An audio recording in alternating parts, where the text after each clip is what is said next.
નમસ્કાર દર્શક મિત્રો, હું છું રમેશ દાન ગઢવી અને ગોલ્ડન ન્યૂઝમાં આપનું હાર્દિક સ્વાગત કરું છું. જોઈએ આજના સમાચાર વિગતવાર.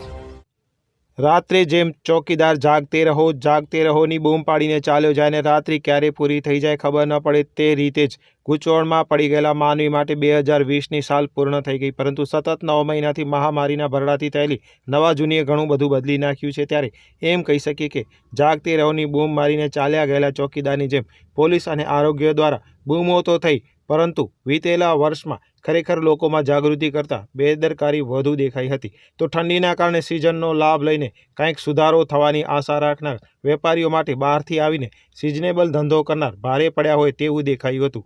હાડ થીજાવતી ઠંડી અને કોરોનાથી ભાંગી ગયેલી કમર પડ્યા પર પાટું સમાન દેખાતા હતા. તેવા કપરા સંજોગોમાં પૂર્ણ થયેલા વર્ષને બાય અને નવા વર્ષને આવકારવા માટે થતી ઉજવણીઓ પર પોલીસે સખ્તાઈ વર્તવાના એંધાણ કેટલા સફળ થશે એ તો આવનારો સમય જ બતાવશે. વીતેલા વર્ષ અંગે વધુ વાત કરતા એક જાગૃત વેપારીને સાંભળીએ તેમના જ શબ્દોમાં. તો આવતીકાલે જ્યારે હેપી ન્યૂ યર શરૂઆત થઈ રહી છે ત્યારે હાર્દિક શુભેચ્છા આપું છું. ને જે કોરોનાનો કેર છે આપણા ઉપર એ મદદસે ઘટી રહ્યો છે. ઇન્શાઅલ્લાહ જ્યારે આવતો નવું વર્ષ કાલે ચાલુ થઈ રહ્યું છે ત્યારે મને એમ લાગે છે મદદસે ઘટી જશે.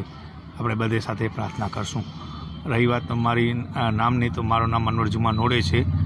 રોયલ સ્ટેશન નામની દુકાન ચલાવું છું અને કચ્છ જિલ્લા સ્ટેશનરી એસોસિએશનનો પ્રવક્તા છું. ખાસ કરીને અત્યારે બહારથી વેપારીઓ આવે છે અને રસ્તા પર વેપાર થતો હોય છે અને બેદરકારી નજરની સામે આવતી હોય છે. ત્યારે ઘણા બધા પ્રયાસો જાગૃતિના થયા છે, તો આપના મતે એ કઈ રીતે મૂલવશો? તો મને તો એમ લાગે છે કે જ્યાં સુધી તમે જે બહારની વાત કરી કે વેપાર કે વગેરે વગેરે, મને એમ લાગે છે કે ગરીબ માણસો હોય છે, ગરીબ માણસ થઈને છૂટી જાય છે.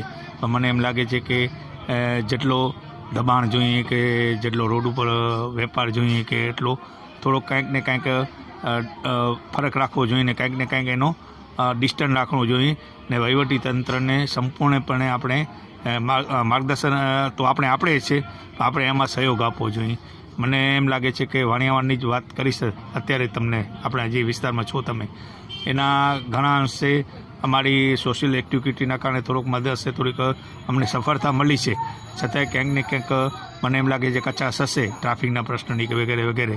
તો એમાં અમે થોડોક બોધપાઠ લઈ એનો કાંઈ પ્રશ્ન હશે એ નિરાકરણ કરશું. હું એટલો સુધી કહીશ કે આપણો જે કલ્ચર, જે ભારતીય કલ્ચર છે એના પ્રમાણે અમલીકરણ કરવો જોઈએ. કેમ કે હેપી ન્યૂ યર છે કે આપણે નૂતન વર્ષો અભિનંદન કહીએ છીએ, હેપી ન્યૂ યર કરતા એ બધે પોતપોતાની રીતે ઉજવતા હોય છે. મુસ્લિમ તહેવાર ઉજવતા જાય, ક્રિશ્ચિયન તહેવાર ઉજવતા, હિન્દુ તહેવાર ઉજવતા જાય.